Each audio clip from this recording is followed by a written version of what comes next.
Estão vendo aí minha tela? Sim. Tá na tela. Beleza. A gente vai ver uma parte final aqui da disciplina sobre detecção de pontos salientes e casamentos de pontos salientes. E, a princípio, né, como eu falei, na última vez que eu dei a disciplina de visão computacional, esse é um dos principais tópicos da disciplina. E, tradicionalmente, é um tópico realmente bem importante. Então, por isso, até, a princípio, como eu mudei a disciplina para falar mais sobre redes neurais, eu nem iria falar sobre esse tópico, mas é estranho não dar uma disciplina de visão computacional sem falar sobre esse assunto, né? E só que para a gente ver em bastante detalhe, realmente precisa de várias aulas, e é uma coisa bem matemática, né? Mas hoje em dia, como é um assunto bem estabelecido já, muitas vezes a gente vai usar funções prontas, bibliotecas prontas para calcular essas coisas. É útil, então, saber um pouco a ideia por trás dos métodos, né? Mas a implementação em si, a gente usa bibliotecas prontas, né?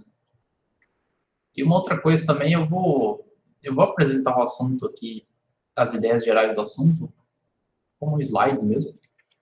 E os slides estão em inglês, porque da última vez que eu dei essa disciplina, ela foi ministrada, o material dela, pelo menos, foi feito em inglês. E até quando eu fui ministrar essa visão computacional esse semestre, eu até pensei se eu ia fazer ela toda em inglês ou não. Mas aí eu resolvi fazer só os códigos em inglês e os comentários em português. Os slides aqui estão em inglês. E a ideia dessa parte de detecção de pontos salientes e casamentos de pontos salientes, né, em geral, é para tarefas que você não tem possibilidade de um treinamento, igual a gente vê de redes neurais, né? Por exemplo, uma tarefa em que você tem a imagem de um objeto específico, um carro, seja, e você quer identificar se esse objeto está numa outra imagem, se aparece numa outra imagem. Ou você tem a imagem do objeto e quer ver se ele aparece em um vídeo, por exemplo.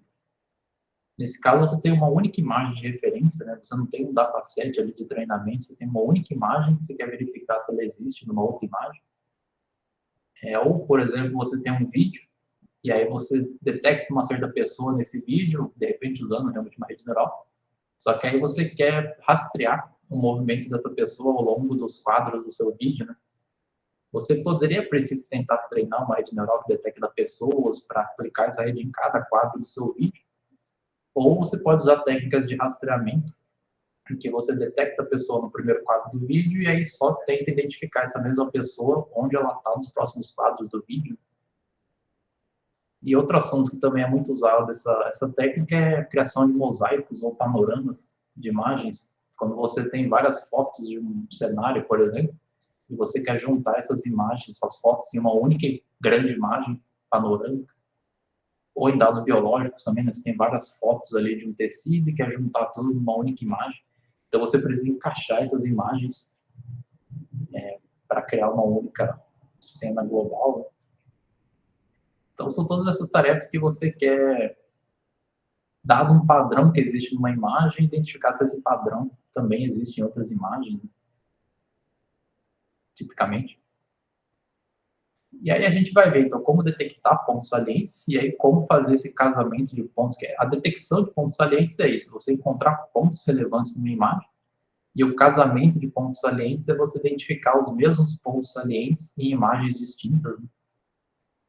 E aqui tem um exemplo de duas imagens, no caso uma montanha aqui, só que em diferentes posições da minha imagem, né? Digamos que são duas fotos que foram tiradas, numa imagem que a montanha está mais no centro e na outra imagem ela está mais para a esquerda. E aqui a gente pode ver, eu poderia de repente querer juntar essas duas imagens e criar uma única imagem panorâmica, né, maior, em que basicamente eu encaixaria, por exemplo, mais ou menos essa parte aqui dessa imagem, né, essa regiãozinha aqui na direita, eu poderia completar ela aqui nessa primeira imagem, e ter uma imagem um pouco maior da minha cena, né?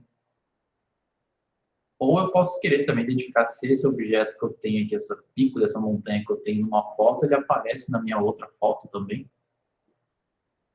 E para fazer isso, o primeiro passo que eu tenho que fazer é encontrar regiões bem informativas da minha imagem, regiões que contêm bastante informação. E, em geral, regiões que possuem bastante informação são regiões de campos de objetos. E cantos não são bordas, certo? Bordas é só uma transição ali de cor. Cantos envolve também uma mudança de intensidade e também de forma do objeto. Então, aqui tem alguns exemplos, né? Por exemplo, eu poderia tentar, para identificar um objeto em duas imagens, e usar uma região aqui, uniforme, seria essa imagem. Só que claramente, né, uma região uniforme de uma imagem, ela não tem informação nenhuma sobre, mesmo se fosse do objeto, né, de interesse, não teria informação sobre aquele objeto. Regiões de borda tendem a ser mais informativas também, mas elas não têm uma localização tão boa, né, especialmente se eu tenho uma borda reta. Eu não sei exatamente em qual ponto da borda eu estou. Ao passo que uma região de canto, ela tende a ser bem informativa, certo? Então, se eu tenho essa imagem aqui do canto da minha montanha, e aí eu vou tentar achar ela numa outra imagem, raramente, dificilmente eu vou ter algo parecido em outra região da imagem, né? Eu vou ter, em geral, o mesmo canto. Eu vou ter uma região bem parecida ali nas duas imagens. Então, cantos tendem a ser mais bem informativos sobre meus objetos. Então, em geral, detectar pontos salientes tem muito a ver com detectar cantos ou regiões pontuais também de uma imagem, né? Por exemplo, uma região branca cercada de regiões pretas, ou um azul cercada de regiões vermelhas, né? Regiões pontuais, salientes. E, intuitivamente, a gente consegue definir matematicamente, né, o que é uma região informativa de uma imagem, mas intuitivamente o que a gente pode pensar, né, é que quando eu tenho uma região mais constante, igual aqui na direita, se eu tenho um quadrado aqui indicando uma região uniforme, e eu mover esse quadrado em diferentes direções, a região que está sobre o quadrado vai continuar muito parecida, certo? Então, não importa onde eu mover esse quadrado, eu vou ter coisas muito parecidas. Isso indica que aquela região não é muito informativa. Numa borda, se eu mover o quadrado aqui numa direção perpendicular à borda, eu vou ter bastante variação no meu padrão. Só que se eu mover ao longo da borda, eu também não vou ter muita variação.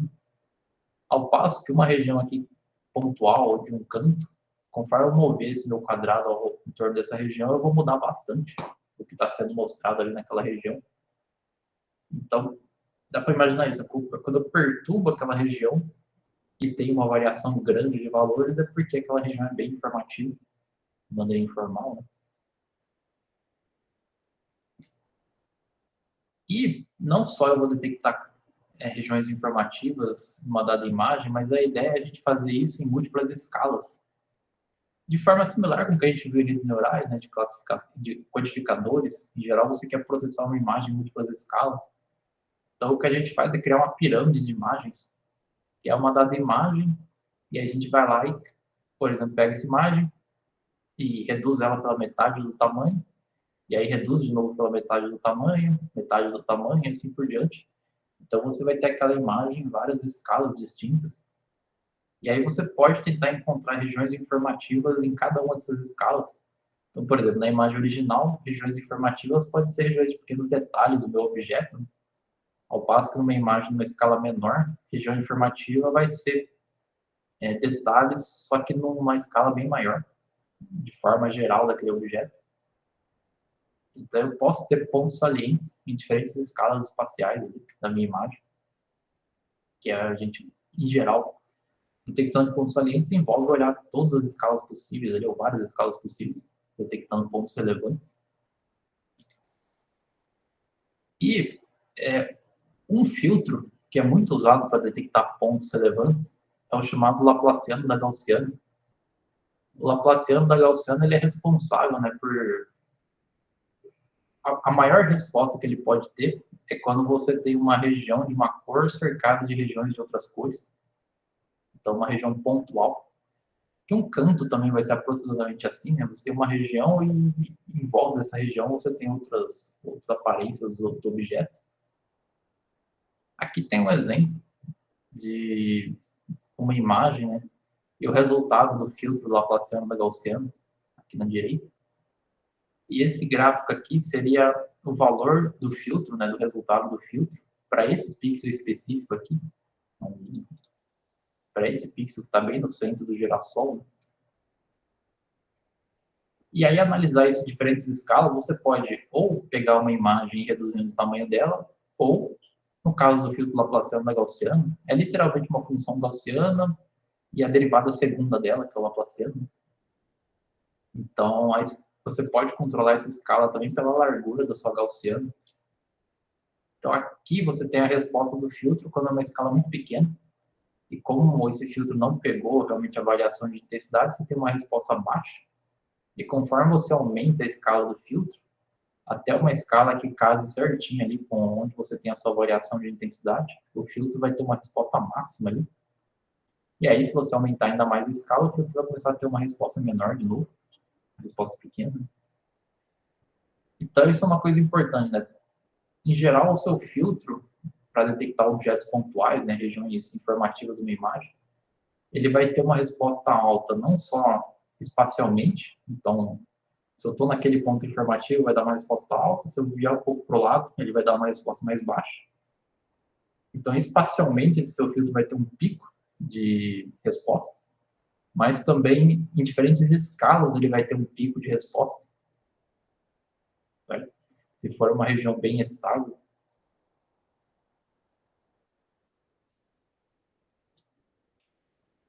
Então, é interessante eu analisar tanto espacialmente as imagens, quanto em diferentes escalas. E um dos métodos mais conhecidos e mais utilizados, né, para fazer essa detecção de pontos salientes é o chamado método SIFT, que até pouco tempo atrás ele era patenteado, então era meio complicado de usar ele, mas a patente expirou recentemente, 2020, alguma coisa. Então, hoje em dia é possível usar ele sem maiores problemas. Ele é um dos melhores métodos para detecção de pontos salientes, mas ele é um pouco mais custoso que outros métodos. Existem métodos mais eficientes, mas que às vezes dão resultados piores, dependendo da situação. Né? A gente vai ver o SIFT, que é o mais poderoso, em geral. E a ideia do SIFT, né, tem uma imagem bem complexa aqui, é, de novo, você vai construir uma pirâmide de imagens, só que para cada nível ali da sua pirâmide, para cada nível de resolução, a ideia é convoluir aquele nível com gaussianas de diferentes desvios padrões, diferentes larguras, né? Então, dado uma imagem original, né, você pega e convolui. Asterisco aqui é um símbolo de convolução. Você convolui a imagem com uma gaussiana numa dada largura ali, na desvio padrão. E aí você aumenta esse desvio padrão da gaussiana até ele ser o dobro do desvio padrão original ali, da primeira gaussiana que você convoluiu. E o resultado é que você vai ter, né, uma imagem borrada em diferentes níveis aqui. E se você pegar e subtrair dois níveis consecutivos, você tem o chamado diferença de gaussianas, que é uma estimativa do Laplaciano da Gaussiana. Ele aproximadamente é igual ao Laplaciano da Gaussiana. Intuitivamente, né, o que é? Você pega uma imagem que tem um pouco mais de detalhes e subtrai de uma imagem um pouco mais borrada.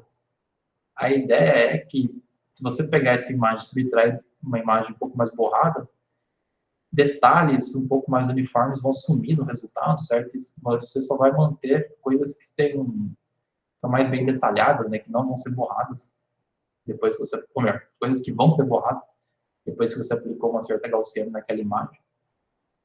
Então, quando você fizer essa diferença, vão sobrar só regiões que são salientes naquela escala que você está fazendo a convolução, a subtração. Então, você pega essa imagem, suaviza com diferentes gaussianas, né, diferentes larguras, e aí, no final, você pega o último nível e reduz pela metade a resolução. E aí você suaviza pela mesma gaussiana que você suavizou inicialmente o nível anterior, né? Por quê? Porque quando você suavizar pela mesma gaussiana, como a imagem tem metade do tamanho, é como se tivesse dobrado a largura da gaussiana. Então, você suaviza pela mesma gaussiana e depois também os outros níveis suaviza pelas mesmas gaussianas que você suavizou no nível anterior. E vai calculando essas diferenças de gaussiana. Então, você vai ter isso, né? A imagem borrada em vários níveis, em várias resoluções. E o que você vai ter é essa Laplaciana da gaussiana em vários níveis também. Que essencialmente vão ser resultados aqui, que são imagens, né, que contêm detalhes da sua imagem original em várias escalas diferentes. Né? E no método SIFT, a gente vai ver a gente vai usar o OpenCV para implementar o SIFT, né? Para implementar não, é só para chamar o SIFT. O SIFT, ele chama que esse primeiro nível de resolução uma oitava. Então, você tem a primeira oitava, a segunda oitava, a terceira oitava. E aí, para cada oitava, você tem esses diferentes níveis de borramento aqui na gaussiana.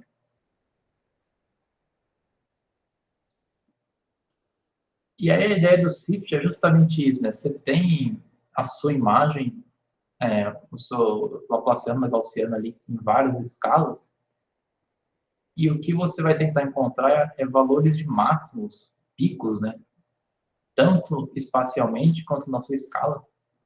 E esse espaço, né, é chamado de espaço-escala, representação espaço-escala. É como se eu pegasse... Perdeu o page feed. É como se eu pegasse essas várias imagens aqui de detalhes e juntasse num único volume 3D. Imagina que eu pego todas essas imagens e junto num único volume. Então, duas dimensões desse volume vão ser espaciais, né? E uma terceira dimensão vai ser a escala que eu tenho. E aí, picos nesse volume vão indicar regiões salientes que são bem estáveis, tanto espacialmente quanto se você mudar a escala do objeto. Isso é importante por quê? Porque se você está querendo identificar um objeto em uma imagem, né, esse objeto pode estar mais próximo da câmera, mais distante da câmera. Então é interessante você ter uma detecção que é tanto precisa espacialmente quanto em relação à escala do objeto na imagem. Então, picos desse Laplaciano da gaussiana nesse espaço aí, vão indicar regiões bem informativas na sua imagem.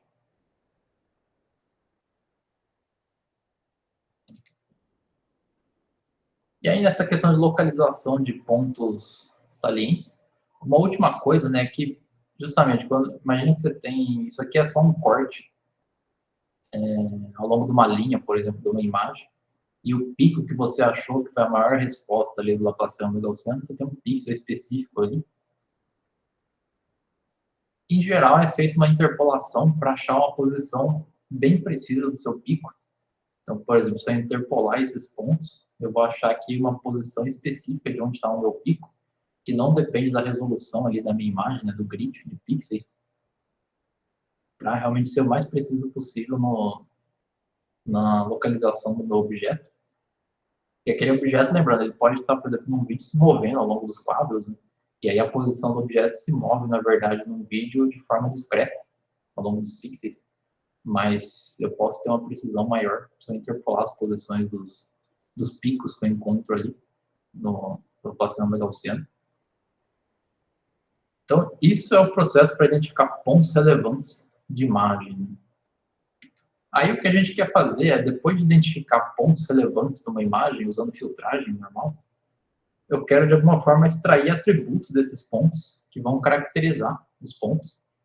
Isso é um processo até bem similar com o que a gente viu de redes neurais, né? Que eu aplico a rede numa imagem e aí a gente vai extrair atributos em diferentes regiões dessa imagem, para depois classificar ou segmentar a imagem. Mas no caso do SIFT, isso é o que era muito feito antes de a gente ter redes neurais, né? Você fazer uma engenharia de atributos. Você define um processo específico que vai gerar, no caso do SIFT, 128 atributos para cada ponto saliente que foi encontrado. E o bom desse tipo de método é que esse processo é fixo e igual para qualquer imagem que você for aplicar. Né? Você não tem uma rede neural que você não consegue interpretar o que está acontecendo ali, né? Que de repente ela pode extrair uma certa característica para o objeto numa imagem, extrair uma outra característica se o objeto estiver em outra imagem. O SIFT ele mais ou menos garante que o mesmo objeto em imagens distintas você vai tender a extrair atributos similares desse objeto, porque por definição ele tenta esses atributos que você extrai, eles são na medida do possível invariantes a variações de luminosidade, de contraste da imagem e outras coisas. Então ele é bem estável nos atributos que você extrai do seu objeto. Né? E a ideia, para um dado ponto saliente, o que é feito é criado uma região em torno desse ponto saliente. Né? Então, imagina que esse pixel vermelho aqui foi o pixel identificado como um ponto saliente na sua imagem. Né? Então, ele era um pico ali daquele filtro Laplaciano da Gaussiana. ele é um ponto saliente, então você extrai uma região em torno desse pixel, e o tamanho dessa região depende da escala em que aquele ponto saliente ocorreu, né? Se for uma escala menor, vai ser um patch menor. Se for uma escala maior, é um patch maior, uma região maior. E os atributos do SIFT, eles são baseados nos ângulos dos vetores gradientes dos pixels nessa região. Tá aqui do lado, né, eu estou mostrando o ponto saliente, uma região em torno do pixel, e os vetores gradientes calculados para cada pixel dessa região. Então, a gente já viu, né, o gradiente ele sempre aponta para a direção de maior crescimento de uma função. Então, por exemplo, esse pixel aqui, que está na transição, né, de uma região preta e branca, está um gradiente, um vetor gradiente apontando para a diagonal aqui, né, esquerda para cima. E o gradiente é calculado pela derivada, né, ao longo das linhas e colunas aqui, das intensidades. Então, você vai ter os vetores gradientes para cada pixel dessa região. E o que o método SIFT faz é usar esses vetores gradientes para definir o seu vetor de atributos. A forma padrão que o SIFT usa é fazer um histograma dos ângulos dos vetores gradientes. Então, você tem esse histograma dos ângulos. Ele vai tender a identificar ali unicamente, né, o seu padrão, dependendo de como estão os vetores gradientes. E aí, o pico desse histograma, ele é encontrado. E esse pico ele vai dar uma definição da direção que aquele seu ponto saliente está, uma direção única, né? Que seria a direção em que a maioria dos vetores gradientes estão alinhados naquela direção. Então, você consegue definir uma direção específica para o seu ponto saliente. Isso é útil, certo? Se o seu objeto, por exemplo, estiver girando na sua imagem, você vai ter uma orientação única para aquele ponto saliente, você vai conseguir identificar se o seu objeto está rotacionado ou não. Por isso que é útil identificar caracterizar, né, uma direção única para um ponto saliente.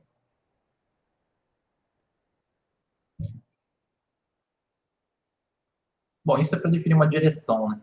Mas e para definir os atributos? Realmente, atributos que caracterizem aquele ponto saliente. E aí fez todo um processo, certo? Ele é razoavelmente complicado, então eu só vou dar em linhas gerais o que ele faz. A ideia é definir aquela região em torno do ponto saliente em células, em 16 células, certo? 4 linhas e 4 colunas de células, que é chamado, são esses quadrados azuis.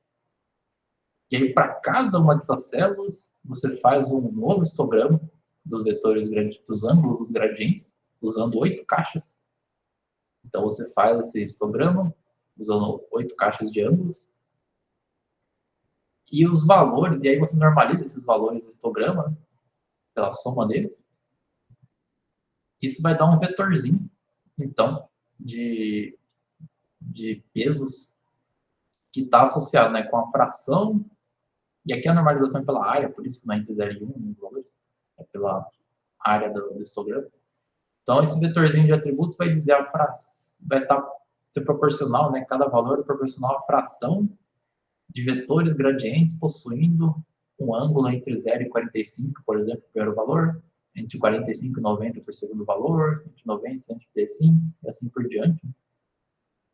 E aí o que você faz é juntar, você faz esses histogramas dos ângulos para cada uma das células, obtendo um vetorzinho de 8 valores para cada célula, e você concatena todos eles em um único vetor.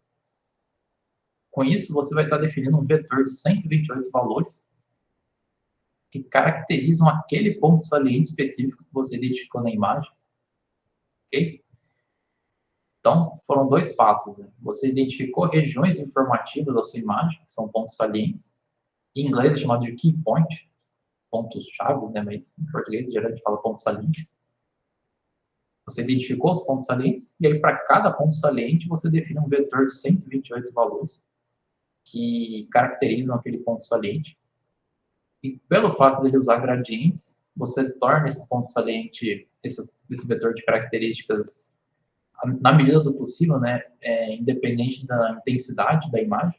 Então, às vezes, a imagem pode estar com um brilho maior ou um brilho menor, ou se o objeto está numa sombra, por exemplo. Como você usou diferenças de valores, você ainda vai ter valores parecidos. César, só uma dúvida, que eu acho que talvez eu tenha perdido a atenção, mas cada key point ele no método mesmo, ele define 64 por 64? É isso. 64, Pixels, é. Cada ponto... 4 por 64, o quê? Pixels, né?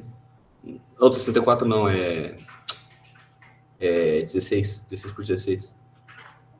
Então, depende da escala que ele Não. vai detectar. Ah, tá. Esse tamanho da região depende da escala. Porque se for um ponto saliente detectado numa escala muito pequena, quer dizer que só a região bem próxima dele que é informativa, sabe? Ah, entendi. Agora, se for uma escala bem grande, aí você precisa... É que, assim, na prática, justamente, o tamanho da região é fixo, porque você vai usar imagens de diferentes resoluções, né? E aí você usa o mesmo tamanho, só que na imagem de diferentes resoluções. Então, são duas formas equivalentes de pensar, né? Você pode pensar na imagem original e o tamanho da região varia, né? Ah, dá para deixar fixado, tá, entendi. Talvez seja até mais fácil deixar fixado mesmo. Não precisa ficar fazendo nenhum tipo de... É mais eficiente. Interessante. Valeu. E você não vai precisar ficar extraindo patches mais altos, né? Você pode só ter a mesma. Desculpa aí ter esquecido. Eu ia olhar, inclusive eu olhei no GitHub e não tem esse PDF, né? Ah, não tá lá. É porque tá em inglês também, eu não fui lá. Pra não fazer a bagunça. Não, mas tá de boa. E tá, então para cada ponto saliente, você calcula o seu vetor de atributos e são 128 valores. E, de novo, né, como eu falei, esses métodos eles envolvem o que a gente chama de engenharia de atributos, certo? Então, alguém vai lá e realmente define como você vai calcular esses atributos. O que a gente vê ao longo de toda a disciplina é que hoje em dia, em muitos casos, né, a gente simplesmente deixa uma rede neural calcular esses atributos para a gente, ela vai encontrar os atributos mais adequados para a tarefa que a gente quer resolver. Mas nesse tipo de problema, como eu falei, você não tem um dataset de treinamentos, né? Você tem um único objeto que você quer identificar numa imagem, então você não consegue treinar uma rede neural com isso, muitas vezes. Você precisa ter realmente uma engenharia de atributos ali que vão extrair atributos relevantes. Então é isso. Dado uma imagem, achou pontos salientes e caracterizou esses pontos. E aí, justamente, dado que você tem essa possibilidade de achar, caracterizar pontos informativos de imagens, você pode fazer essa parte de casamento, que é chamado de key point matching, de tentar encontrar pontos similares em imagens diferentes. E a ideia geral disso, não sei se eu tenho a imagem aqui. E justamente por isso que até que eu não vou entrar nesses detalhes, é que você tem que conhecer também a questão sobre transformações geométricas para conseguir, dado que você tem pontos relevantes do objeto numa imagem, transformar geometricamente esse objeto para sua outra imagem, sabe? A gente vai ver só de forma mais geral que transformações geométricas você tem diferentes tipos, né? Você tem translação, que é realmente só mudar a posição do objeto. Você tem a chamada transformação rígida, que é translação mais rotação, ou transformação euclidiana. Você tem a possibilidade do objeto se transladar e também rotacional na sua imagem. Você tem a transformação de similaridade, que além de transladar e rotacional, o objeto pode estar maior ou menor em uma imagem ou na outra. Você tem a transformação afim, que além de tudo você pode ter essa diferença entre a transformação afim é como se uma parte do objeto fosse para um lado e a outra parte para o outro. E a projetiva, que é, imagine um objeto e uma parte desse objeto se afasta da câmera.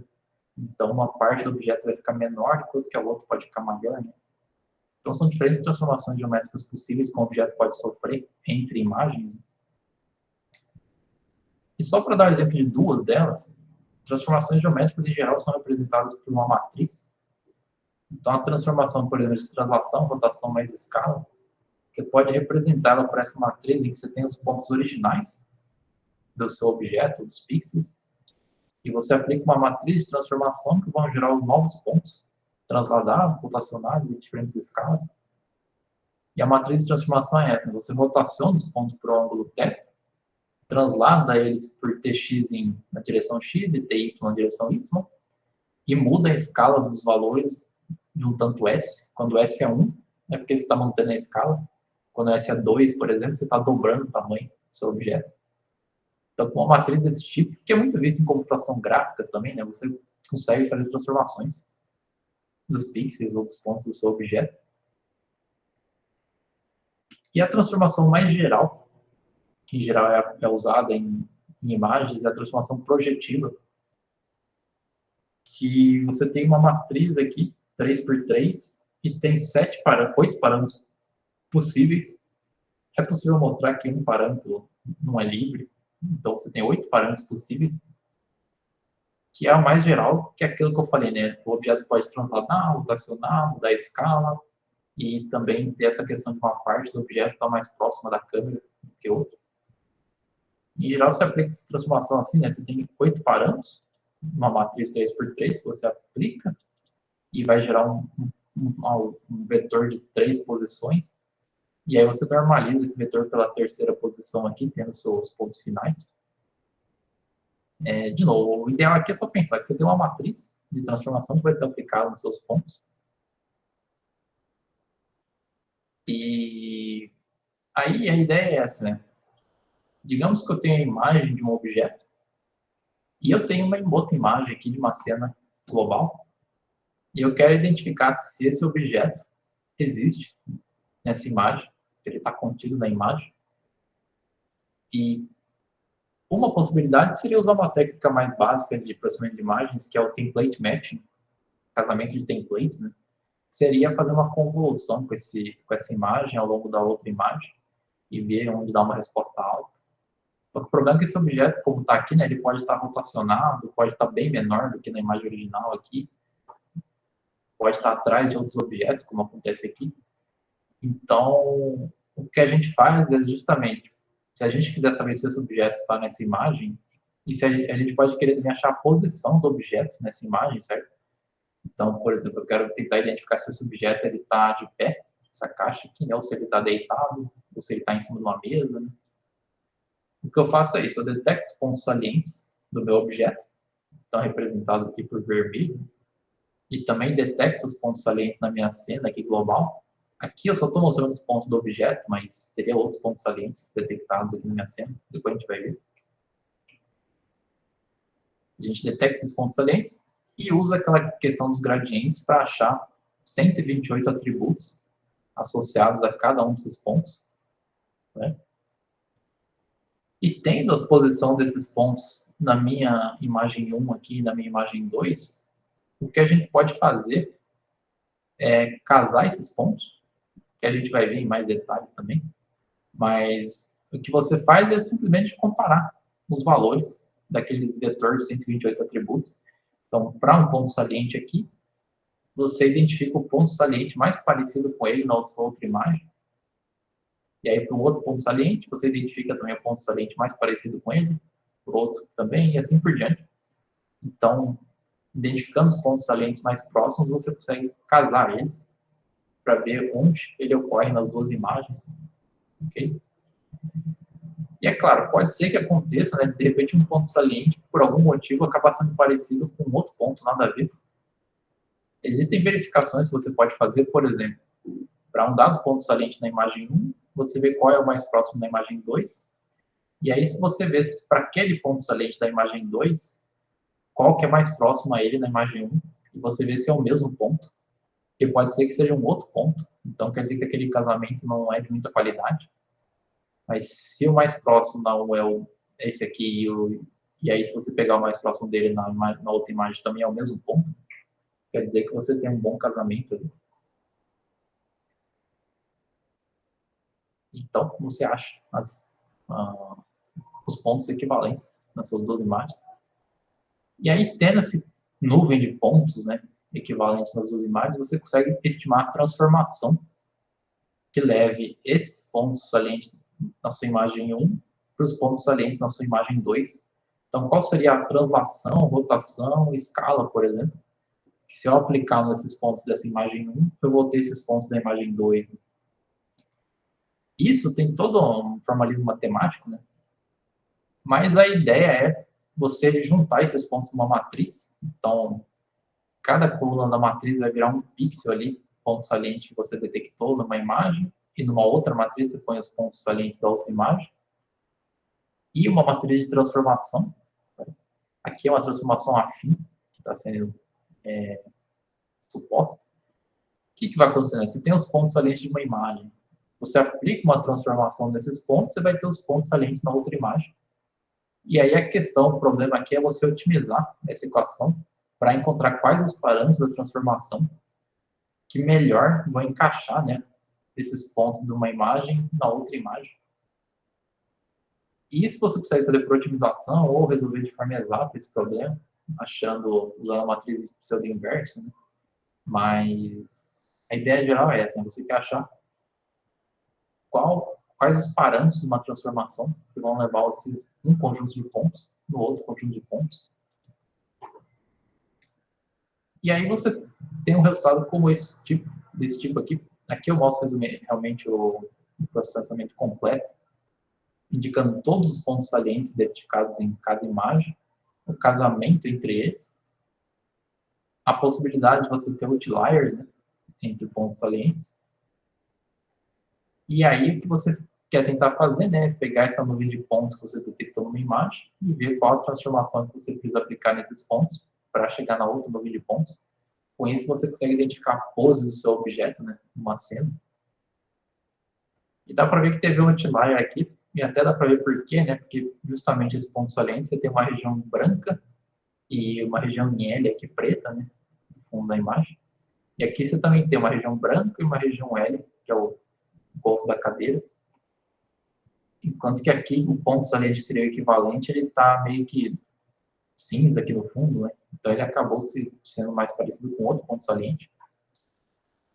Então, além de fazer essa detecção de pontos salientes e o casamento de pontos salientes e estimar a transformação, você também precisa de alguma forma fazer com que essa estimativa da transformação seja robusta a outliers. São casamentos que foram feitos que não são corretos. Então, eu posso querer eliminar esse casamento que foi feito que está errado, né? Porque ele vai influenciar essa estimativa de qual transformação o meu objeto sofreu nas duas imagens.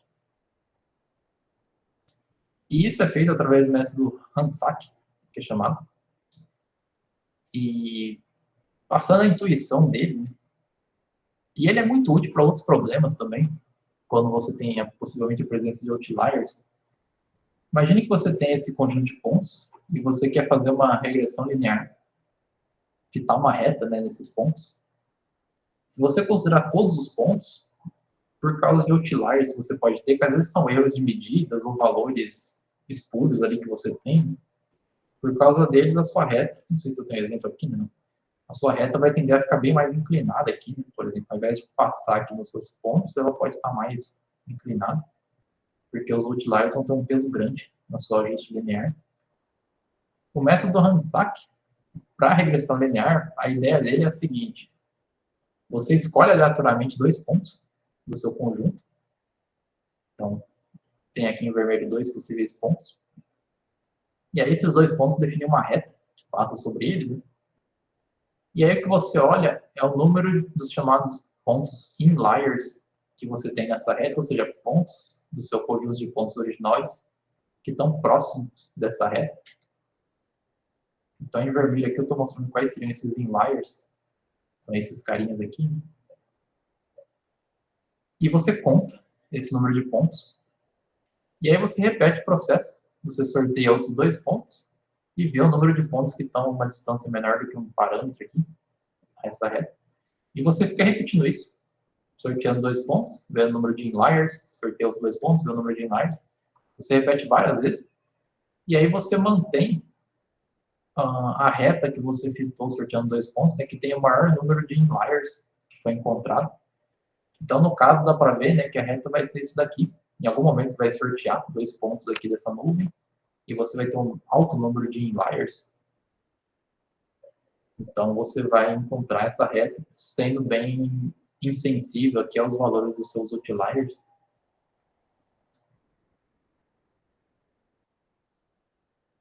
Certo? E o Randsack. Quem liga o microfone? Eu só falei um sim. Tá. Isso é para regressão linear, né? Mas ele pode ser usado também para estimar a transformação entre dois conjuntos de pontos. O que você faz é, você sorteia também o número de pontos em cada imagem aqui, o mínimo número de pontos que você possa aplicar a transformação, que você possa estimar a transformação. Por exemplo, no caso de uma translação, seria um único ponto em cada imagem. No caso da transformação projetiva, vão ser 3 pontos. A transformação tem 8 parâmetros. 3 pontos. 3, 6... Acho que são 4, na verdade, tem que ser, porque esse tem 8 parâmetros. Esse sorteio, você não precisa necessariamente estimar, supor a transformação mais completa possível. Você pode estimar só, por exemplo, uma translação e rotação. E aí você sorteia o mínimo número de pontos suficientes para definir uma transformação. Aí você transforma esses pontos e vê o número de pontos que estão próximos na sua transformação.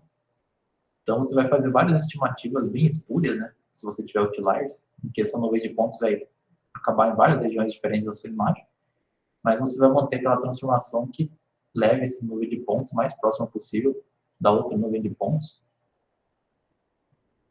Ok? No caso, pode ser qualquer, tipo, qualquer 3. Qualquer 3 é tão bom quanto qualquer outro, né? Isso é aleatório mesmo. Sim. E assim, quanto mais pontos você sortear e verificar o número de inliers, mais garantido é de você achar a melhor transformação possível. Uhum. Bom, e aí um parâmetro desse método é esse número de inliers que você está considerando, né? Que na verdade ele é definido... Número de inliers não. O número de inliers vai vir pelo sorteio que você fez. É o raio que você está usando ali para considerar que um ponto é um inlier. Então isso é um parâmetro do método. E... Tá. Como eu falei, cada uma dessas coisas aqui são bem complexas, certo? A gente teria que realmente dedicar bem mais tempo. Mas eu só dei uma visão geral que a gente vai ver realmente como que a gente usa o OpenCV, é uma biblioteca bem popular de visão computacional, só para aplicar esses métodos. E aí, para aplicar, a gente só tem que saber o que são os parâmetros, né? O que eles significam. E aí, ao falar dos parâmetros, eu vou falar essas coisas que eu acabei de explicar. Então, a ideia... Tem esse notebook aqui no módulo 3, notebook 1, que é sobre a detecção de pontos salientes. Então, ele vai detectar pontos relevantes da sua imagem. E ele vai ler uma imagem, né, detectar esses pontos. E a imagem, essa daqui, deixa um pouco maior. O OpenCV ele tem uma função para detectar os pontos salientes e mostrar esses pontos salientes que foram detectados. Acho que aqui eu tenho que... Acho que eu não estou com lista lá.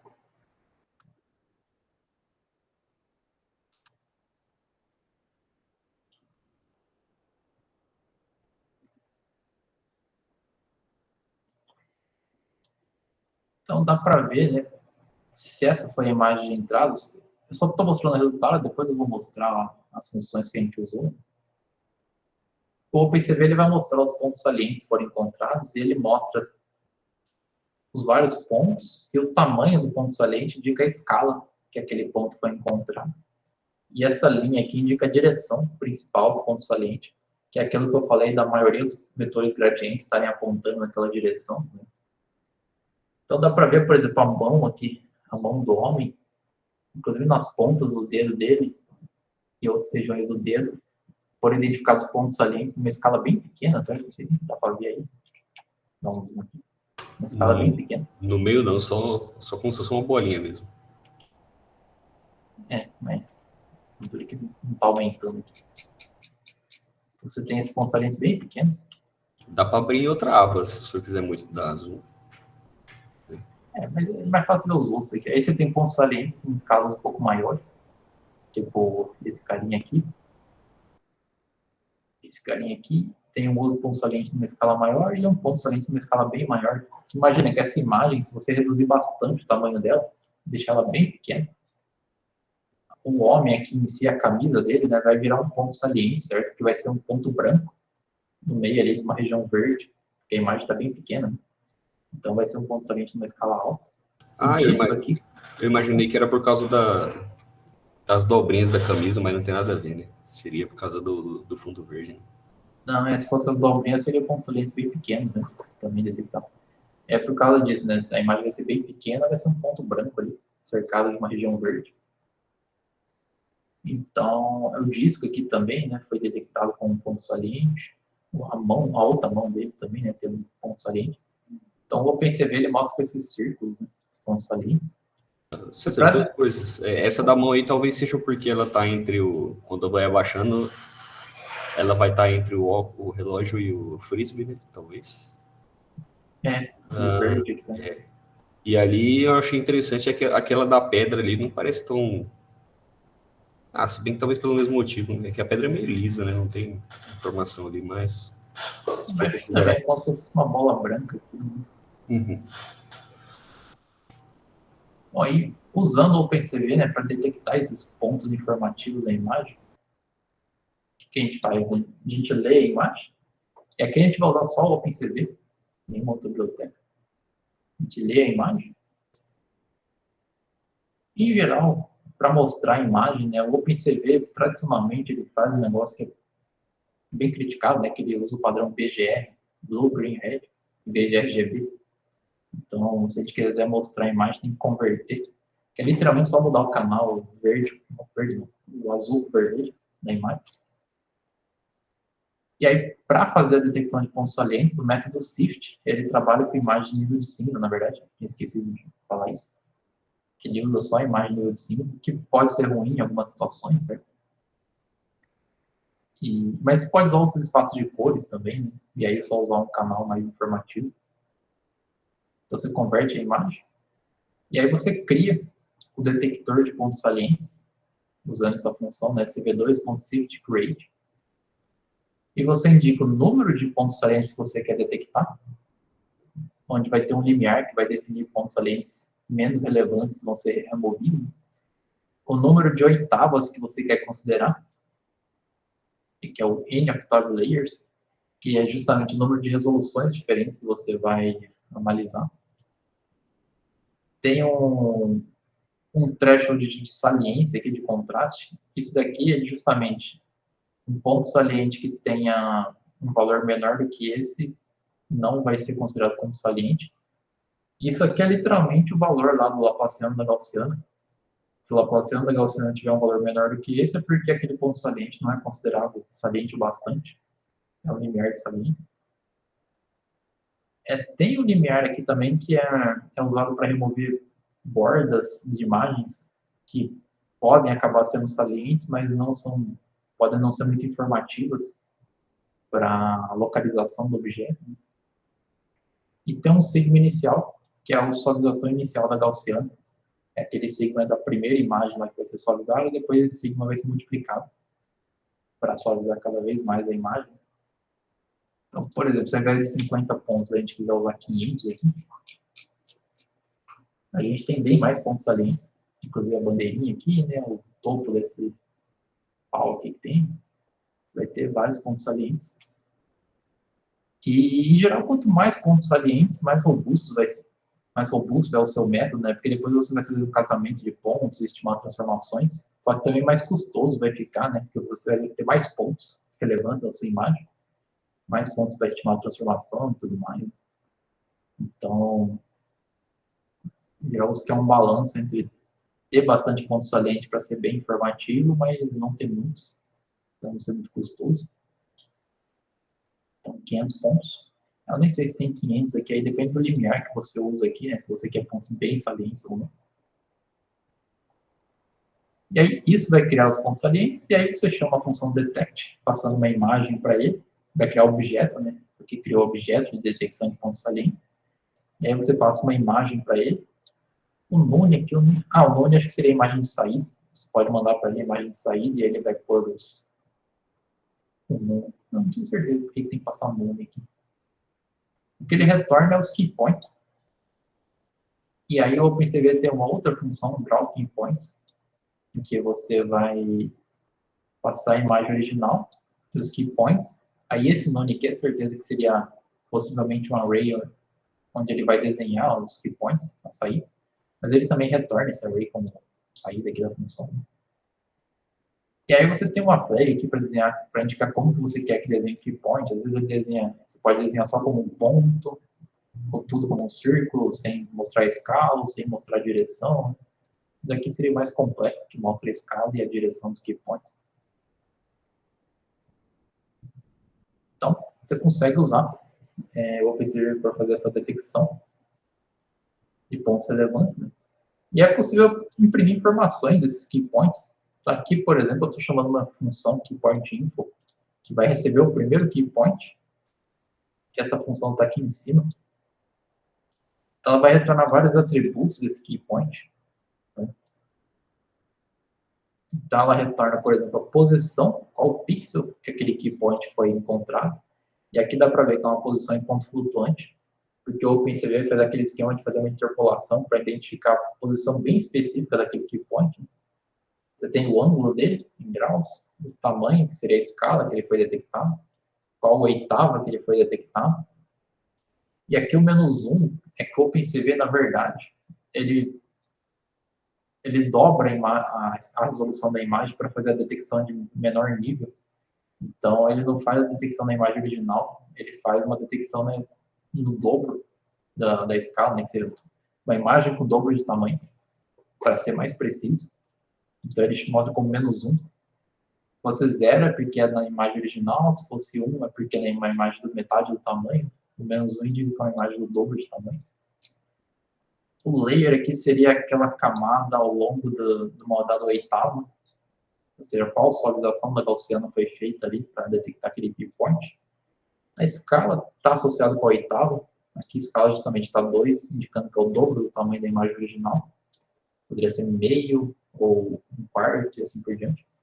E o response é o valor do Laplaciano da gaussiana. Então, esse key point 0 aqui teve essa resposta de 0.07879. Okay? Então, você pode ter uma noção, né, de qual é a escala de resposta que você está tendo. Por exemplo, fazer um histograma dessas respostas para tentar definir um limiar ali na hora de fazer a detecção dos key points. Né? Então, você tem isso. E aí também nesse notebook, só como exemplo, eu imprimo várias informações aqui da posição, tamanho e resposta de vários key points.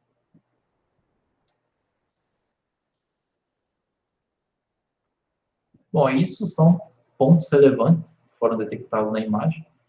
E aí o que você quer fazer, né, para cada um desses pontos, gerar aquele vetor de 128 atributos que vai caracterizar de forma única aquele ponto. E o OpenCV tem a função, você pega o mesmo objeto NetSys que foi criado lá em cima e essa função compute, passando a imagem original e os key points, ele vai retornar esses descritores que, justamente, quando eu tinha 50 key points, né, que eu executei de novo isso aqui, agora eu tenho 500, eu vou ter uma matriz de 500 linhas e 128 colunas, com essa descrição, né, dos 500 key points, e aqui eu imprimo uma dessas linhas. Então, isso daqui é aquele descritor contendo os valores. E o OpenCV, eu acho que ele normaliza aqui para ficar valores inteiros, porque isso aqui fica mais compacto também depois na hora de salvar no disco. Então, é literalmente esse vetorzinho de 128 valores que vão caracterizar aquele key point. Da mesma forma que a gente vê em redes neurais, ali a gente tem um vetor de atributos para cada imagem, ou para cada região da imagem. Né? Certo, pessoal? Sim, César. Tranquilo. E o OpenCV, né, ele implementa essas coisas de forma extremamente eficiente. O OpenCV é uma biblioteca muito eficiente, que já é desenvolvida faz décadas, na verdade. Eu ia perguntar isso justamente agora. O OpenCV já está sendo desenvolvido já desde 20 anos, pelo menos, né? Faz muito tempo, e ele é muito voltado realmente para, por exemplo, sistemas, né, embarcados, ou sistemas que não tenham pouco poder computacional, processamento em tempo real. Então, tem métodos bem eficientes. E até por isso que eu também parei de entrar em tantos detalhes no cálculo do SIFT, né, porque tentar reimplementar isso de forma eficiente queria muito trabalho. Então, em aulas, da última vez que eu dei o curso, a gente justamente implementava o SIFT, né, todos os passos, mas aí não posso usar o PCV. E Bom, dado que você tem a detecção e a caracterização desses pontos salientes, você pode fazer a parte de casamento de pontos salientes, que é aquilo que eu falei, encontrar qual a transformação que leva um conjunto de pontos salientes de uma imagem, um conjunto de pontos salientes de uma outra imagem. E aqui, como exemplo, isso aqui tem no próprio, acho que em algum tutorial do próprio PCV, esse exemplo. Quer dizer, não está assim, né? Eu vi uns modificados. Mas a ideia vai ser justamente usar... Você tem duas imagens, que eu li aqui. Você tem duas imagens, estão sendo mostradas aqui. E a gente vai detectar pontos salientes nas duas imagens e tentar identificar. Dado que eu tenho um bounding box aqui, né, uma caixa delimitadora indicando a posição do meu objeto nessa imagem, eu vou transformar essa caixa delimitadora na região do meu outro objeto, aliás, do meu mesmo objeto, numa outra imagem. Então, o que a gente faz? Bom, o resultado final, só para já mostrar, né? Então, é isso daqui, o resultado final vai ser isso daqui. É uma caixa delimitadora indicando onde está o meu objeto na imagem final. Essa caixa branca aqui, essa borda branca.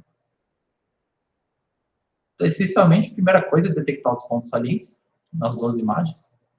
Então, eu crio esse Sift aqui, a instância da classe Sift, e se você passa o número de features igual a 0, ele vai detectar todas as features possíveis que tenham limiar, que tenham uma resposta acima desse valor de limiar.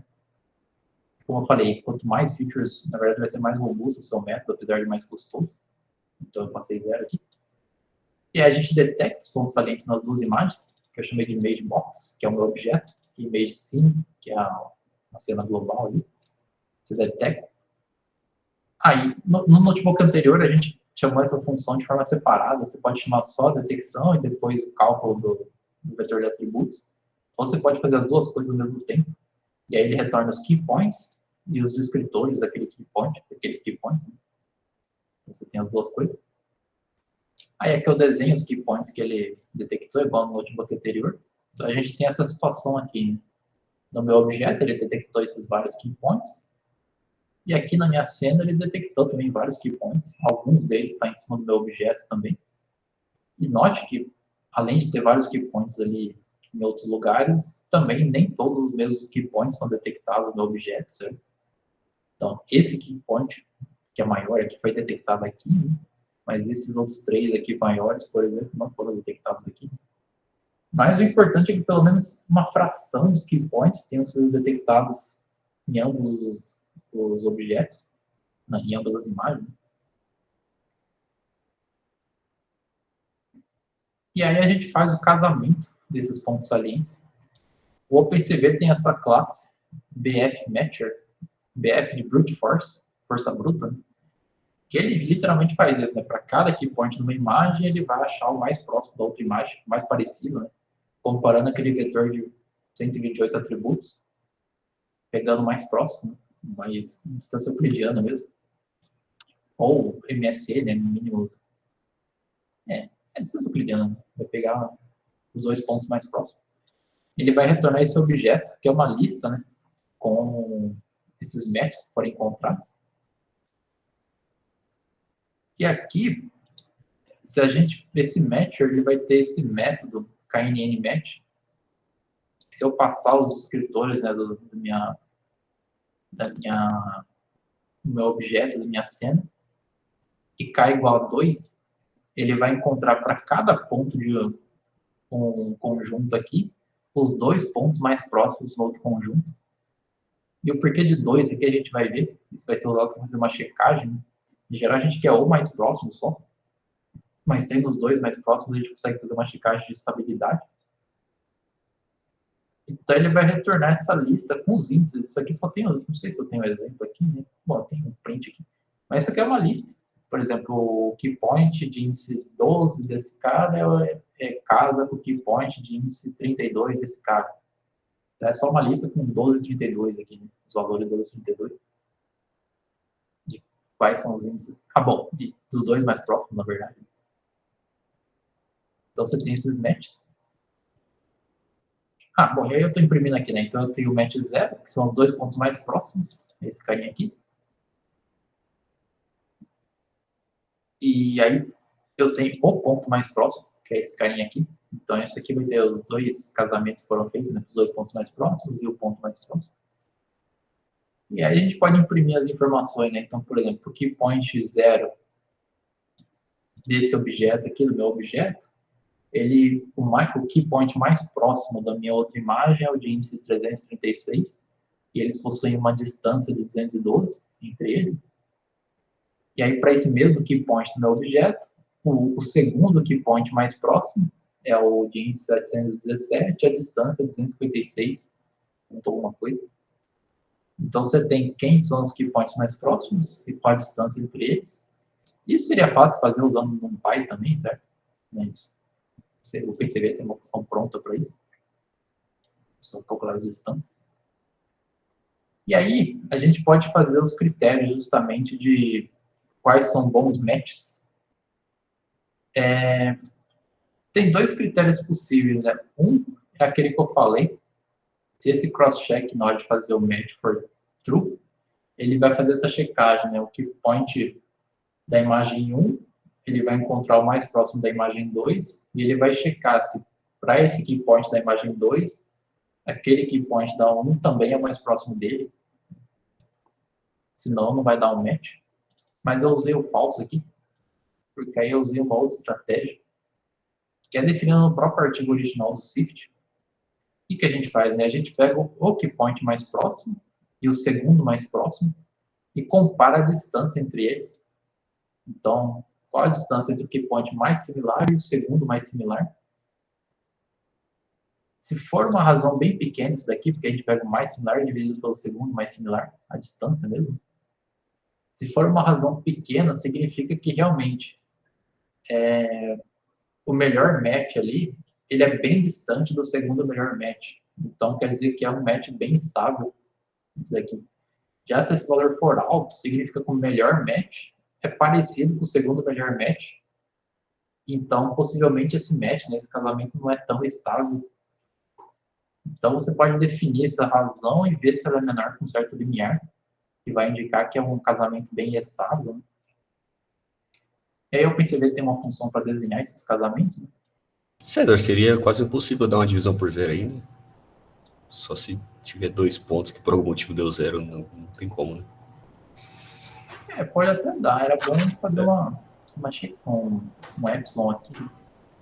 Mas é Pode ser difícil. quase impossível mesmo, Mas assim, o negócio pode bugar. Se tiver um negócio em tempo real, se não tiver isso daí, você pode dar erro ali. Então é bom ter mesmo uma checagem de se é zero, né? Distância. Mas aí poderia ter só um if aqui, assim. Inclusive não vai ser um bom match também, né? E aqui tem o casamento que eu tinha mostrado ali nos slides também, né? Dados os pontos salientes, você casou eles. E aqui tem tanta linha que nem dá para ver, né? Mas a ideia é, a princípio, né, um ponto, por exemplo, que está aqui no canto dessa região, ele casou com o mesmo key point no canto da região, e assim por diante. Né? Então, ó, tem tanta linha que está meio difícil de ver, né? A ideia é que eles casaram aí. E tem o outlier daqui, que apareceu. Então, você tem o casamento, qual key point está relacionado com qual key point, e vários key points que não foi encontrado no casamento, certo? E até por isso é bom ter esse tipo de checagem, né? Porque se você só pegar o mais próximo, você pode começar a pegar uns caras ali que não tem nada a ver. Você poderia ter um limiar de distância também, mas é mais difícil de definir um limiar de forma intuitiva. Né? Ok, pessoal? Claro, tem aqui? Sim, César. E dado que você fez esse casamento, você pode estimar, então, qual transformação geométrica, né, leva essa nuvem de pontos nessa outra nuvem de pontos. Então, dá para ver, vai ter que ser feita uma translação, uma rotação, e vai ter que diminuir o objeto, né? E até tem uma transformação projetiva aqui, né? Que uma parte do objeto ficou mais distante da câmera, outra mais próximo, enquanto que o objeto aqui está plano em relação à câmera. Então, você tem toda uma transformação que foi aplicada para você levar desse objeto para cá. O que a gente faz, então, primeiro, a gente cria um array com todas as posições dos key points que foram casados. Então, tem essa lista de good matches, que foi calculada aqui, né? Good matches, que tem os key points, que foram bem casados. E aí você simplesmente pega o ponto PT aqui, a posição em pixels ali do ponto, né? Só que de forma mais acurada, né? Um ponto flutuante. Então, você tem uma matriz de posições de pontos e outra matriz de outras posições de pontos na outra imagem. E aí o OpenCV ele tem essa função, find homography, que vai justamente estimar uma matriz de transformação, esse T-matrix, em tal que você aplicando essa matriz nesse conjunto de pontos, eles vão ser transformados em um segundo conjunto de pontos. E aí tem alguns métodos diferentes para estimar a matriz, e justamente um deles é o Randsack, que eu expliquei. E o limiar ali para um ponto ser considerado inliers, você define nesse parâmetro aqui, o Randsack, o Real Projection Threshold, caso 3 aqui, que ele vai fazer aquilo, selecionar alguns pontos aleatórios, tentar fitar uma transformação e ver quantos pontos podem ser explicados por essa transformação. E aí ele retorna aqui também o número de inliers da sua transformação. Então ele vai indicar se teve outliers também, esse inlier, que é o número de pontos menos inliers. Então você tem essa matriz, e eu posso imprimir essa matriz aqui. Essa é uma matriz 3x3, que contém a minha transformação, para transformar o objeto de uma imagem na outra imagem. Esse último valor, como a gente viu, ele é 1, ele é fixo. Já os outros parâmetros aqui são valores ali, ponto flutuante. Dá para tentar transformar essa matriz numa matriz que dê para a gente interpretar, certo? Isso daqui dá para interpretar, esses dois valores são a translação nas linhas e colunas que eu tenho que ter. Daria para transformar esses valores em ângulo, escala, mas aí teria que aplicar uma transformação específica. Mas essa é a minha matriz. E aí, tendo essa matriz, então, eu sei transformar o meu objeto de uma imagem em outra. E o que eu posso fazer? Eu posso criar uma caixa delimitadora aqui, um bounding box, né? Com 4 pontos, indicando, ou só 2 pontos, na verdade, 2 pontos indicando o ponto esquerdo superior e o direito inferior do meu objeto que eu tenho, e transformar essa caixa delimitadora na minha outra imagem aqui. Então é isso que é feito, né? Eu defino uma bounding box, aqui no caso eu defini com 4 pontos mesmo. Eu pego o tamanho da minha imagem original e defino uma caixa, né? Com esse tamanho, então são os 4 pontos que defino. E aí eu vou perceber que espera um array de float 32 com 2 colunas e uma linha, uma matriz, né? Então eu tenho que dar um reshape aqui. E aí você pode chamar uma função do OpenCV, que é a transformação de perspectiva, passando os seus pontos que você quer transformar, que é a sua matriz de transformação. Ele vai retornar esses pontos transformados. E aí o que eu faço aqui é só chamar uma outra função do OpenCV que desenha linhas. Você passa uma sequência de pontos, ele vai desenhar linhas. E se a gente desenhar isso numa imagem, a gente tem justamente a região delimitadora do nosso objeto na outra imagem. Certo? Então, fazendo todo esse processo, a gente consegue, dado a delimitação do nosso objeto aqui numa imagem, identificar a pose dele, como que ele está aqui na outra imagem.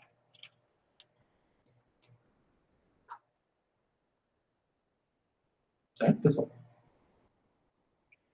Sim, César. Tô lembrando do trabalho que eu fiz em visão computacional, eu fiz com... Era para usar redes neurais... Não era... acho que era para usar redes neurais, na verdade, mas eu não consegui usar na época. Aí, só para a gente ver, então, um exemplo de aplicação. Bom, além disso daqui, né? Só que isso aqui é um exemplo bem trivial, né? Se a gente está com o objeto aqui e achando ele na imagem, né? Mas é uma aplicação interessante mesmo. Mas para a gente ver uma aplicação ainda mais relevante, eu tenho um notebook aqui e bom, depois eu vou dar uma explicada nesse código, tem bastante coisa aqui. A ideia desse código vai ser rastrear em tempo real um objeto numa câmera. Então, eu acho que eu vou ter que desligar minha câmera da reunião, porque senão vai dar pau. O PCV não vai conseguir pegar a imagem. Então, a ideia Se eu executar isso. Inclusive, está meio mal iluminado aqui, mas acho que vai dar. É uma classe chamada Tracker, que vai rastrear um objeto. Às vezes o OpenCV demora um pouco para pegar a câmera, né, capturar a câmera. Então, essa é a câmera do OpenCV. E a ideia, eu tenho um objeto aqui, caso limpo. Quando eu apertar a tecla C de Capture, ele vai tirar um screenshot. E aí eu posso selecionar qual objeto que eu quero rastrear na minha imagem, no caso esse objeto aqui. E aí ele vai justamente rastrear aquele objeto. E ele está fazendo isso, certo? A partir da imagem original que eu marquei ali, ele extraiu os pontos salientes. E aí, para cada quadro do meu vídeo, ele está extraindo os pontos salientes, fazendo casamentos, estimando a transformação da caixa delimitadora ali que eu desenhei, para identificar, se eu vir muito objeto, ele perde, né? Para identificar o meu objeto na minha imagem. Então, eu consigo identificar o ângulo que o objeto está, né? A posição. Se mover muito rápido também ele se perde um pouco, por causa do borramento da câmera. Eu posso aproximar ou distanciar o objeto da câmera, ele continua conseguindo identificar. Okay? Então, eu consigo rastrear o objeto e eu consigo fazer isso sem precisar de um aprendizado, certo? Eu não tenho uma rede neural que detecta padrões do objeto, eu só tenho realmente um template, um padrão aí que eu quero detectar específico. E o meu sistema detecta, faz esse rastreamento para detectar o meu objeto. Então, como que a gente pode implementar isso? No fim das contas, tudo isso é essa classe que eu estou chamando aqui, Tracker. Tá aqui. O que ela faz é inicializar a captura do vídeo. No OpenCV é isso daqui, né? Você tem esse objeto Video Capture. Ele vai inicializar a captura de uma câmera. E aí a gente tem que passar o índice aqui do dispositivo que ele vai usar para capturar. Em geral é zero esse índice, mas às vezes você tem umas câmeras essas aí no computador, ele tem que ser um outro índice, no caso 1. E aí eu tenho um método aqui, SelectObject, que vai usar umas funções do OpenCV para você selecionar em um dado quadro qual objeto você quer capturar, né, fazer o rastreamento. Essa função, ela vai ler o quadro do vídeo. Aliás, ela vai criar esse loop aqui, né, que vai ler o quadro da câmera e ficar mostrando esse quadro. E, bom, eu não expliquei, né, mas você tem o objeto da câmera, você lê um quadro da câmera usando esse método, cap.read. Isso aqui ele vai ler um dado quadro e retornar aqui, nessa variável frame. E aí você pode usar uma função do OpenCV para mostrar esse quadro da câmera. E o OpenCV ele tem essa funçãozinha WaitKey, que você pode usar para, como ele está fazendo isso em tempo real, né, ele vai mostrar a imagem e ficar esperando você digitar uma tecla para terminar de executar esse loop, para dar um break. Então ele vai ficar mostrando quadros do vídeo até você digitar uma certa tecla. No caso aqui eu pus a tecla C, Capture. Então quando eu digitar C, ele vai realmente capturar aquele quadro do vídeo. E isso vai ficar nessa imagem frame. Né? E aí tem uma classe aqui para usar para selecionar uma região específica desse quadro do vídeo. Essa classe é mais complicada do que deveria, né? Porque fazer isso no OpenCV é meio chatinho. Você tem os eventos de mouse, de clicar com o botão do mouse, tudo mais. Eu sei que eu não vou entrar em detalhes, mas isso aqui é só para selecionar um retângulo na sua imagem. Daria para usar o Matplotlib também, outras bibliotecas para fazer isso, né? Mas eu quis usar só o OpenCV, e no caso não vai também. E, então você vai selecionar essa região, e isso aqui vai ser a caixa delimitadora ali do objeto. E aí você extrai a região do quadro que foi extraído ali da imagem do quadro, como sendo a imagem do seu objeto, né? E converte ela para gray. Então, tudo isso aqui é mais questão de interface, né? Você tem ali o usuário selecionando uma região inicial do objeto. que vai ser essa imagem aqui, dentro do init da classe. E aí você cria a instância da classe Sift, detecta os pontos salientes desse meu objeto que foi selecionado e salva como atributos. E aí você chama esse método start tracking, que vai começar a fazer o rastreamento desse objeto nos próximos quadros do vídeo. Esse start tracking, então, ele vai ler um quadro da câmera, ele redimensiona o quadro com um tamanho menor, por questão de performance, certo? Você não precisa necessariamente detectar os objetos no quadro original, porque a minha câmera é Full HD, então é melhor reduzir a resolução, converte o quadro para nível de cinza. E aí eu tenho um script Python aqui chamado tracking.py, que tem as mesmas funções que tinha nos outros notebooks. Então ele tem essa função findObject. Ele vai receber uma imagem da cena global, que é o quadro da câmera, a imagem do meu objeto, os key points e os descritores do objeto, que eu já calculei, que eu preciso calcular só uma vez, né? E o objeto Sift. E aí ele vai fazer tudo aquilo lá, né? No meu quadro da câmera, ele vai detectar os pontos salientes, fazer o casamento dos pontos salientes, fazer o matching com aquele critério de similaridade, estimar a transformação entre as nuvens de pontos e transformar, aplicar essa transformação no meu objeto e retornar o bounding box ali do meu objeto transformado. É tudo que tinha no notebook anterior. Então, esse find object, ele vai receber todas as informações e retornar onde meu objeto está ali na minha câmera. E aí eu tenho uma funçãozinha que vai desenhar esse bounding box do objeto numa imagem e mostrar a imagem na tela, até que a pessoa digite Q. Então, só vou mostrar de novo, agora que eu falei do código. Então, a ideia é essa, né? Ele mostra uma janela inicial com o que a câmera está capturando. Eu voltei. Eu tenho que tirar a câmera aqui.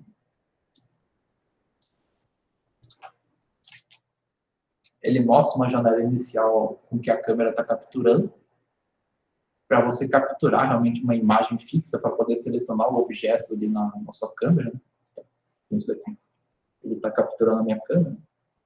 Aí você aperta a tecla C, ele vai capturar um quadro, e você seleciona onde está o seu objeto que você quer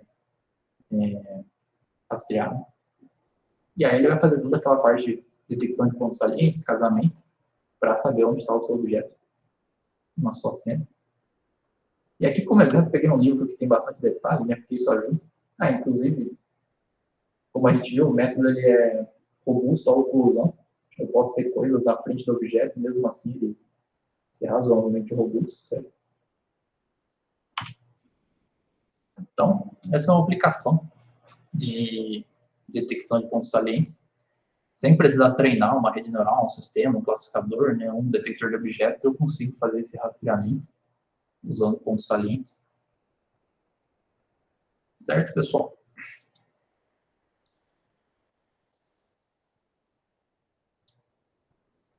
Bom, então era isso. Deixa eu parar de compartilhar aqui. Uma coisa importante, eu até esqueci de falar. Essa parte de detecção de pontos salientes, eu não vou cobrar na prova e nem nos trabalhos, né, como vocês viram, porque eu só passei, eu dei uma geral só nessa área, né, nesse assunto, então não tem muito o que cobrar. Vai ser só a parte de redes neurais mesmo na prova. Mas é importante, acho que, falar dessa parte.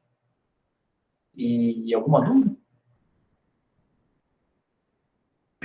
Professor, sobre os trabalhos já foi liberado lá no AVA? O que vai ser feito?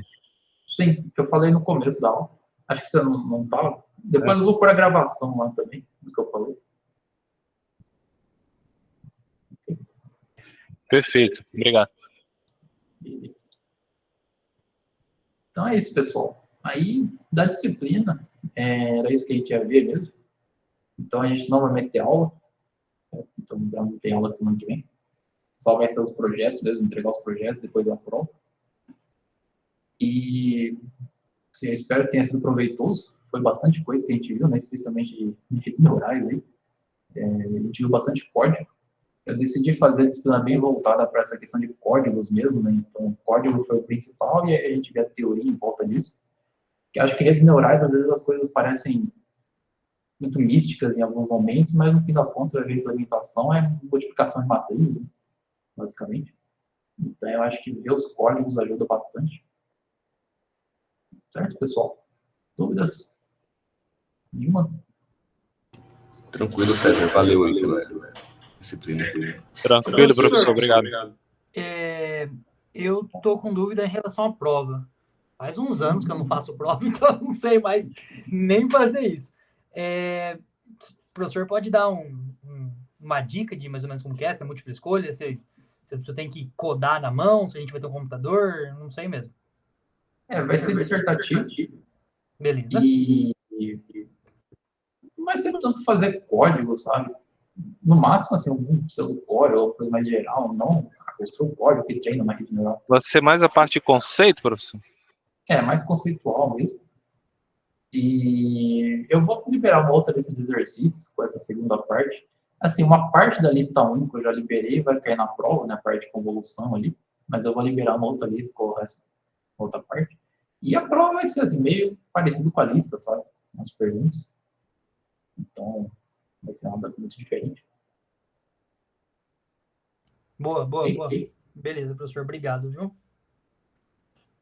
Muito bom pela aula. Obrigado mesmo. Aí sobre as datas, professor, o senhor falou no começo da aula, vai estar lá na gravação, né?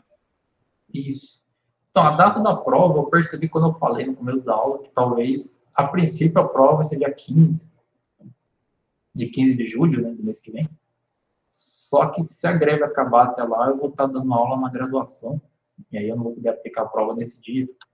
Mas vai ser nessa mesma semana, certo? Do dia 15 ao dia 20, aí eu vou ter. É melhor a gente já marcar uma data, não depender da greve, certo?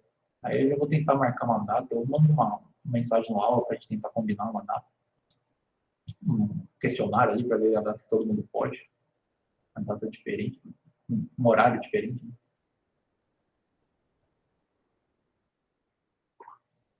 Ok, mas é para ser ali do dia 15 até o dia 19, eu acho, né, que é a segunda medida. Seria também no finalzinho do semestre, um calendário oficial mesmo. Nossa, agora que eu vi que tem uma fumacinha do meu modificador aqui, parece que tá... Deu pra ver. Tá alguém fumando aqui. Eu imaginei que era. Mas beleza, pessoal, é isso aí. Okay? E aí também a gente tem até um tempinho aí, se alguém quiser tirar dúvidas de forma individual, acho que o Paulo tinha falado que tinha umas dúvidas, né? Se alguém mais depois quiser também. E até semana que vem, se não terminar a greve, a gente pode marcar um horário também, no horário da aula mesmo, para tirar dúvidas, né? Mas é isso aí, pessoal. Bom, por mim é isso aí, César. Eu vou lá. Okay. Tem bastante coisa pra fazer aqui. Falou. Até mais. Valeu. Valeu, falou, professor. Obrigado, valeu. Até mais, gente. Boa noite. Obrigado pela aula, professor. Até mais. Falou, galera. Valeu, gente. Valeu. Ô, Paulo, depois eu vou te mandar uma mensagem lá que a gente combinou, beleza?